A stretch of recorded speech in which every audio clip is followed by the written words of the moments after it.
Ramai yang takut nak pakai tensioner manual ni. Ni aku cerita apa kelebihan tensioner manual dan apa kelebihan tensioner auto. Okey, dekat tangan aku ni ada dua tensioner. Ini adalah tensioner auto, ini adalah tensioner manual. Okey, sekarang ni jom kita cerita dulu tensioner auto ni. Apa kelebihan dia, apa dan kekurangan dia. Untuk kelebihan dia, tensioner ni korang just pakai je. Korang tak payah ketatkan tensioner. Orang kata kau pakai je, nanti dia automatik terketatkan sendiri sebab dia tak ada tempat adjust. Memang dia akan bergerak sendiri lah. Tapi kekurangan tensioner ni biasanya kalau katalah dia kata nak rosak, dia terus rosak, benda ni terus ke dalam sebabkan spring ni patah. Bila patah, isu dia termungkin lompat lah. Bila termungkin lompat, buah berlanggar dengan piston. Buah boleh bengkok, piston boleh pecah. Untuk tensioner manual ni pula, apa kelebihan dia?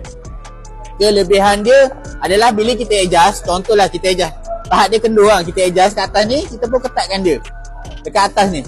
Bila kita dah ketat kat atas ni, kita just pakai je. Kalau katalah dia longgar sekalipun, dia tak akan rosak. Tensioner tu akan, mesin akan bunyi longgar. Korang kena ketatkan balik je.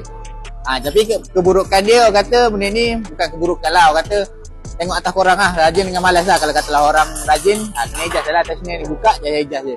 Kalau katalah korang tak pandai, datanglah bengkel. Setiap kali tukar minyak hitam tanya pomen, tensioner bunyi tak? Mesin ada bunyi tak? Kalau katalah mesin ada bunyi, suruh je pomen adjust, senang. Ini dah halang-halang kat depan aku ni, aku tengah pasang top set. Aku tunjuk terus lah motor ni pakai tensioner manual. Macam mana cara adjust dia? Senang je. Korang kalau katalah kat motor korang, benda ni biasanya dah rapat. Korang longgarkan je yang atas ni, longgarkan. Lepas tu korang jangan ketatkan dengan tangan. Benda ni jangan ketat dengan spanner tau. Ketat dengan tangan, agak-agak dia rapat je. Agak-agak dia rapat, ikat je kat bawah ni.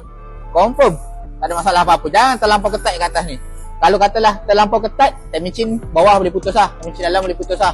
Jadi korang just ikat pusing dengan tangan yang ni. Yang ini ikat dengan spanner. Ambil satu spanner, ikat je yang ni. Ketat-ketat.